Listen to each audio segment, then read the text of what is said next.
आपका स्वागत है। आज मैं आपको जो 2011 जनगणना हुई थी उससे जो यानी कि जो प्रश्न बार बार परीक्षा में पूछे जाते हैं, जैसे कि मोस्ट इम्पोर्टेंट एसएससी एग्ज़ाम में MTS, CGL, CPU and other exam में जो भी पूछे जाते हैं, आज मैं इस वीडियो में सब डिस्कस करेंगे और 5 मार्क पक्के होंगे आपके इस वीडियो में।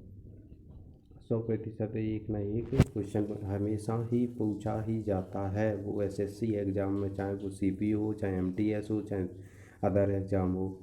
लिस्ट में बाई स्टार्ट वीडियो।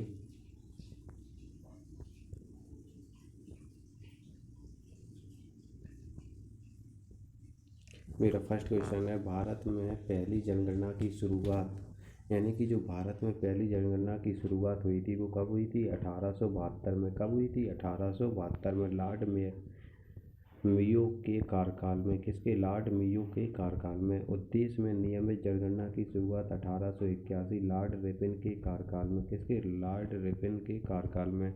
और स्वतंत्र भारत की जनगणना यानी कि 1951 में। कब हुई थी? 1951 में। और जनगणना का महाविभाजन जब हुआ था 1921 में हुआ था। जनगणना का लघु विभाजन वर्ष क्या है? लघु विभाजन वर्ष 1951 है।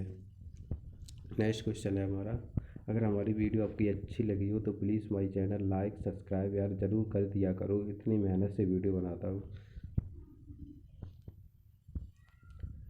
जनगणना की अवधि क्या है? यानी कि जो जनगणना होती है वो यानी कि 10 वर्ष बाद जनगणना होती है। 2011 में यानी कि जनगणना जो होती है उसकी अवधि यानी कि जब एक बार हो जाती है तो वो 10 साल तक चल रही है। और जनगणना का अध्ययन क्या कहलाता है? जनगणना का अध्ययन डेमोग्राफी कहलाता है। 2011 की जनगणना का क्रम यानी कि क्या है? यानी कि देश की 15वीं तथा स्वतंत्र भारत की 70वीं है। 2011 की जनगणना का आदर्श वाक्य क्या है? यानी कि जो 2011 में जनगणना हुई थी उसमें एक आदर्श वाक्य को माना गया था, उसमें उसी वाक्य को क्या बोलते हैं? हमारी जनगणना हमारा भविष्य। जनगणना का शुभ कर किसने किया था? पिरगढ़ शिक्षका ने। किसने किया था? पिरगढ़ शिक्षका ने। प्रथम जनगणना कमीशन क्या है? W plantain. नेक्स्ट क्वेश्चन है हमारा, स्वतंत्र भारत के प्रथम जनगणना आयुक्त कौन थे? स्वतंत्र भारत के प्रथम जनगणना आयुक्त कौन थे? आर्य गोपाल स्वामी। इनका यानी कि ये कब तक रहे? 1949 से 1953 तक। वर्तमान जनगणना के आयुक्त कौन है? शैलेश। पहली बार जाति आधारित जनगणना कब हुई थी? 1931 में। कैसी? जाति आधारित। कौन एससी, कौन एसटी, कौन ओबीसी, कौन ईडब्ल्यूएस, इस पे आधारित हुई थी। तो 1931 में। विश्व जनसंख्या दिवस कब मनाया जाता है? 11 जुलाई को। ये भी आपको ध्यान में रखना है। कुल जनसंख्या कितनी है? यानी कि कुल जनसंख्या कितनी है? जब 2011 की जनगणना हुई उसका अनुमान लगाए तो यानी कि 1 to 1.08 करोड़ है। यानी कि कितनी है? 121.08 करोड़ है।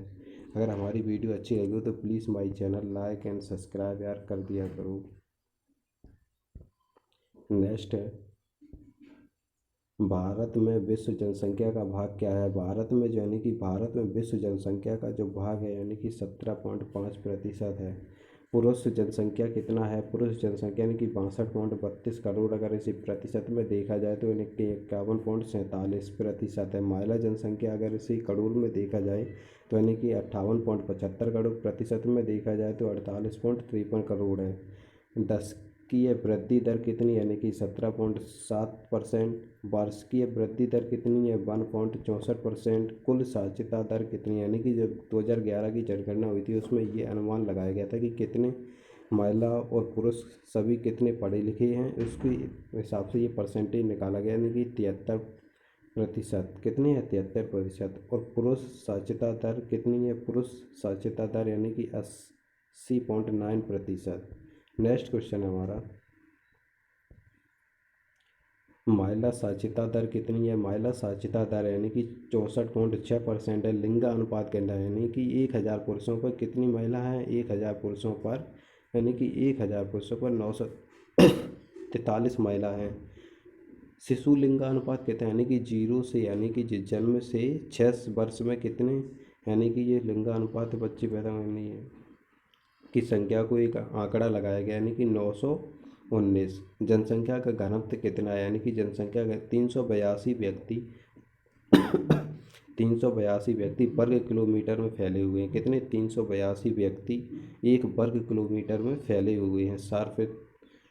सर्वाधिक लिंगानुपात कहाँ का है? सर्वाधिक सबसे ज़्यादा लिंगानुपात कहाँ है? केरल में 1084। न्यूनतम लिंगानुपात कहाँ है? हरियाणा में 879। सर्वाधिक केंद्र शासित लिंगानुपात कौन सा है? जो केंद्र शासित प्रदेश हुए हैं उसमें लिंगानुपात कौन सा है? पुडुचेरी। न्यूनतम केंद्र शासित लिंगानुपात दमन व दीव है। नेक्स्ट क्वेश्चन है हमारा, सर्वाधिक जनसंख्या घनत्व। सर्वाधिक जनसंख्या घनत्व यानी कि सर्वाधिक जनसंख्या घनत्व बिहार में यानी कि 1106।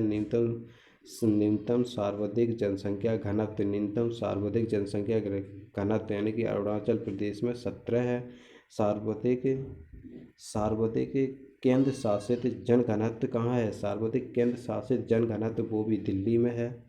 नेक्स्ट क्वेश्चन हमारा,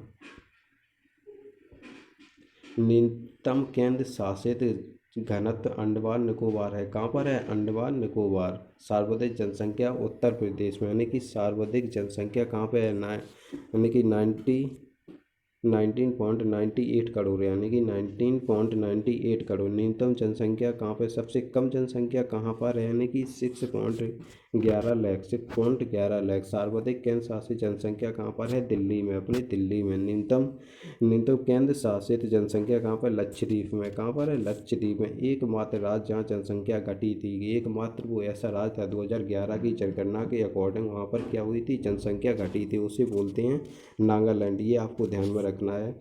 सर्वाधिक साक्षरता दर यानी कि कहाँ पर है? केरल में 94% है। न्यूनतम साक्षरता दर यानी कि बिहार में सबसे कम पढ़े लिखे, केरल में की सबसे ज़्यादा। ये 2011 की जनगणना के अकॉर्डिंग जो परसेंटेज निकल के आई है। नेक्स्ट क्वेश्चन है हमारा, न्यूनतम महिला साक्षरता दर यानी कि जो महिला साक्षरता दर है, न्यूनतम महिला साक्षरता दर यानी कि जो बिहार में 51.5%। कितनी है? 51.5%। सर्वाधिक केंद्र शासित साक्षरता दर यानी कि कहाँ पर है? लक्षद्वीप में। न्यूनतम केंद्र शासित साक्षरता दर दादर व नगर हवेली। कहाँ पर है? दादर व नगर हवेली। अधिक जनसंख्या वाला जिला यानी कि जो अधिक जनसंख्या वाला जिला है थाड़े। यहाँ पे भाई मिस्टेक हो गई, थाड़े। थाड़े ऐसे लिखना है, थाड़े। थाड़े कहाँ पर है? अधिक जनसंख्या वाला जिला कौन है? थाड़े। यानी कि कम जनसंख्या जिला यानी कि दिबांग की घाटी, ये कहाँ पर पड़ता है? अरुणाचल प्रदेश में। ये भी आपको ध्यान में रखना है। अगर हमारी वीडियो आपको अच्छी लगी तो please my channel like and subscribe जरूर करें। अधिक जिलों वाला राज्य क्या है? अधिक यानी कि सबसे ज़्यादा जिले कहाँ पर हैं? उत्तर प्रदेश में। उत्तर प्रदेश में कितने ज़िले हैं? 75 ज़िले हैं। कितने ज़िले हैं? 75 ज़िले हैं। Please my channel subscribe, like, thank you.